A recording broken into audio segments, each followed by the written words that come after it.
What's going down, everybody? Welcome back to the station. Welcome back to the channel. Y'all know who it is. It's your boy Ray G. You can find me on Twitter at RayGQ. But this episode, this college football reaction show, is only going to be geared towards the quarterback position, and in particular, the four quarterbacks who played early today. Malik Willis from Liberty, Matt Corral, Ole Miss, Kenny Pickett, Pittsburgh, and Sam Howell, University of North Carolina. Those four quarterbacks. For me right now, as far as fantasy football is concerned, these are the four top guys at the position right now for me, before we get to the pre-draft process. Pickett, Howell, Willis, and Corral.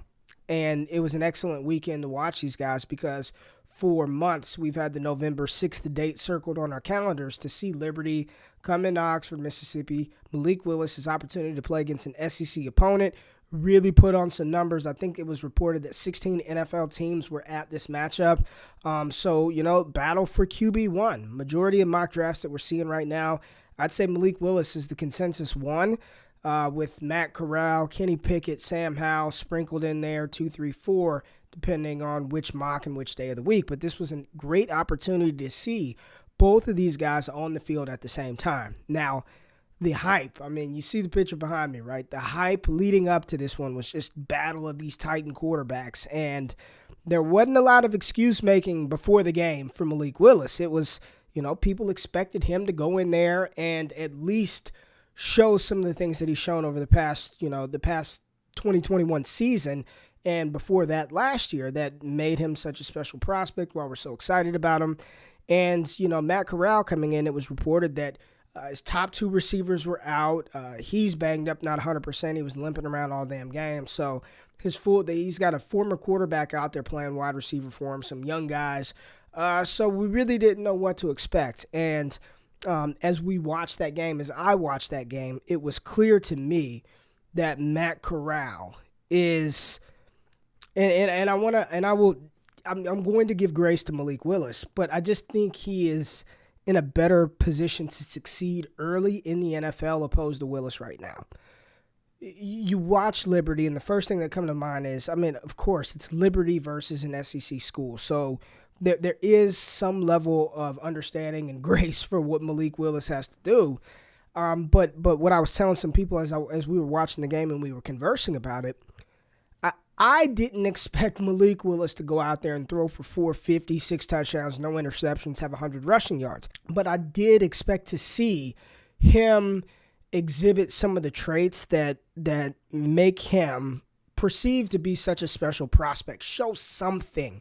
A lot of times we love to praise athletes for destroying inferior competition. But when they face adversity or they play a team that maybe they're not favored to win, and he doesn't perform, it's like, well, he's at Liberty, and the talent is I get that. But I still wanted to see something that gets me, super excited, this dude's got it. It's there. It's there. I know they didn't win. I know they don't have all the talent there, but you see it. And in this game, I don't think we saw that from Malik Willis. I am not done with Malik Willis. I'm not saying he's going to be a bad prospect. I'm just talking about what we saw with Corral versus Willis head-to-head. It was clear that Matt Corral is just the better quarterback right now at this stage of their career. Corral, 20 for 27, 324, 1 touchdown.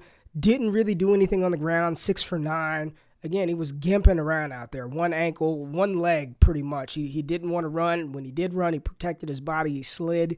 But just from the pocket, you can just see the ball placement. I tweeted a video of a throw where he threw down the middle of the field, 53 yards in between the safety and the corner. Probably if he were 100%, he would have put that ball out there and gave the receiver an opportunity to run under it and score. But we saw him do that later on through the game. You could just, the poise and the development from last season to this season with Corral, he's been special. He's been phenomenal. Willis, on the other hand, 16 for 25, 173 yards, 3 interceptions. One of them came late in the game. It was just a YOLO ball, right? Sidearms at crossbody. Probably wishes he can have that back, but at that point in time, I think there was a minute 43 left in the game. They were down by 2 touchdowns. Probably not going to come back, but 3 interceptions. He ran the ball 27 times for 71 yards. Believe he was sacked 9 times in this game. Again, you can tell that Liberty is not an SEC school, but I'm watching it, and there are times where he's just he can get away without athleting, players that he plays against on a normal basis, but he's not Kyler Murray, he's not Lamar Jackson. Don't get it twisted. Like, he's not that. So I don't know if he'll be able to out-athlete people at the next level. I just think I think what you want to do with Malik Willis, and when we're talking about, these quarterbacks transitioning to the next level, is you really want him to land in like a Jordan Love situation where he's backing up, just say Atlanta, right? Say Matt Ryan's got another year or two left. Get Malik Willis there, let him sit, let him develop, let him learn, then you throw him out there. I just don't think you want him the Zach Wilson, right? Zach Wilson, just threw him right in with the Jets. I don't think you want that early on from Malik Willis. Corral, on the other hand, again, a lot of things that we wanted to see from Matt Corral this season was his decision-making. And he's been phenomenal this season. Playing with, Jonathan Mingo's barely been there this season. Drummond was out this week. He did face adversity. They got beat down versus Alabama. Auburn took him out. His Heisman odds are gone, but he's still out there competing, and everything that I saw from Matt Corral today, for me, that's why in my rankings, he is the only player at the quarterback position who's looked at as QB1 in this class. 2022 QB ranks. I'm already here. Yeah, Matt Corral, tier 1 quarterback prospect. He's the only guy. He's the only guy. And for those of you, this is our database, Prospect Talk, patreon.com/Prospect Talk. But go through the player pages, articles on Corral. If you want to go to Corral's YouTube stuff or check his Twitter, we got all this stuff in here. But for me, right now, he's the clear quarterback, tier 1 quarterback and quarterback 1 in this 2022 class. Still like Malik Willis. I just think he's a player that's a little raw, probably going to need some more development. Love the raw physical tools, physical ability, but I'm not there. Malik Willis, QB1 or QB2. On the other hand, Kenny Pickett, he just continues to just destroy. He's gotten better and better and better, and I know he's a fifth-year senior. Damn it, he should be good. But this past Saturday was just incredible, and we got to see him do a little something with his legs for once. 8 carries, 57 yards, long touchdown run for Kenny Pickett. Athletic quarterback. I know there's some concerns about his hand size and things of that nature. That doesn't really bother me. A lot of people talk about it, that he's improved his draft stock this season more than damn near any other player in college football. And another 400-yard passing performance, 3 touchdowns, no interceptions. He's good, man. He's good. He's a top 4 quarterback for me, a top 5 quarterback in this class. We're seeing very smart people in the NFL draft community, Dane Brugler and company, saying Kenny Pickett has got a real shot to be the first quarterback off of the board in the NFL draft. And, if those people are saying that and he's getting that type of hype and we're seeing him mocked early, maybe it's going to be one of those situations where are you going to shoot for like max upside with Willis or Corral, or do you want the safety net? Do you just want a quarterback who's going to be Kirk Cousins, who's going to be Mac Jones, for say, that's going to be safe? They're going to start for you. They're going to have a long career, but never give you that high-end elite fantasy season. Maybe some people like the Dynasty like that. Maybe that's you don't want to shoot for the moon or shoot for the stars, whatever it is, with a Willis or Corral, and then be out of a quarterback in 3 years. Mitchell Trubisky at one point in time going into the season, he was an MVP candidate. He was a Konami Code type quarterback, and now he's a backup looking to rehabilitate his career and hopefully land another job somewhere starting down the line. But Pickett looks good. I'm telling you, I would not be shocked. And Twitter will go crazy, but I wouldn't be shocked if the first 3 quarterbacks off of the board during the NFL draft when it was all said and done is Kenny Pickett, Matt Corral, and Carson Strong.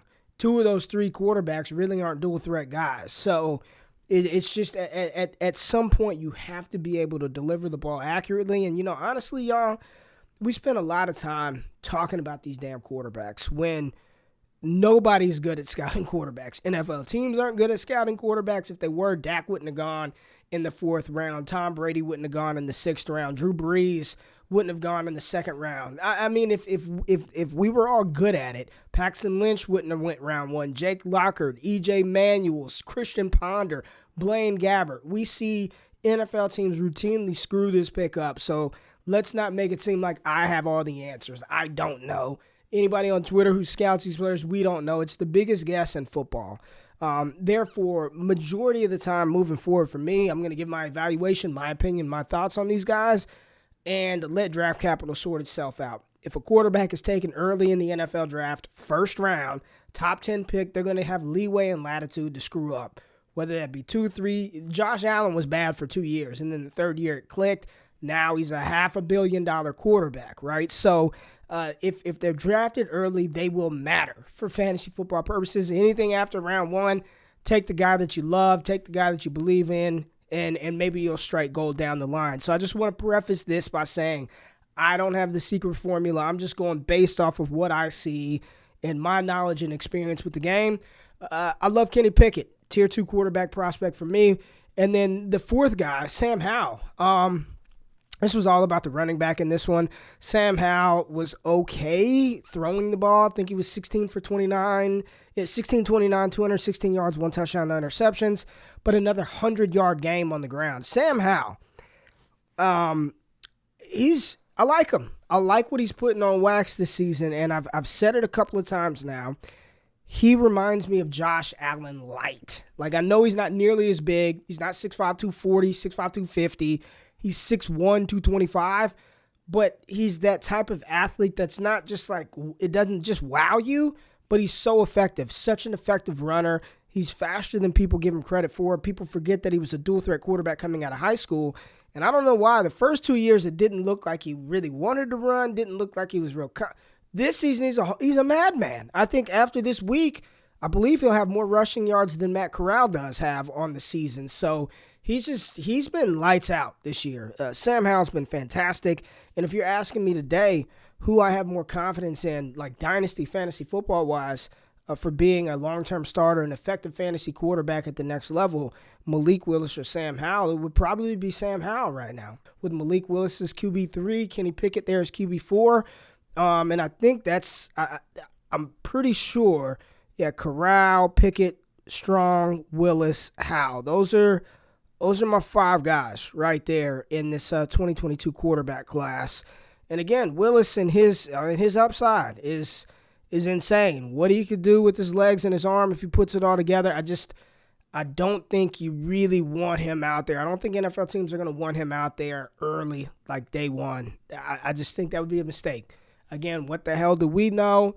Just my opinion on these quarterbacks after we got to see them all in action at the same time. I think the most impressive, in my opinion, out of all 4 that played, the most impressive, I'd say Kenny Pickett, because he did it versus a Power 5 team. Granted, it's Duke, but it's still an ACC opponent.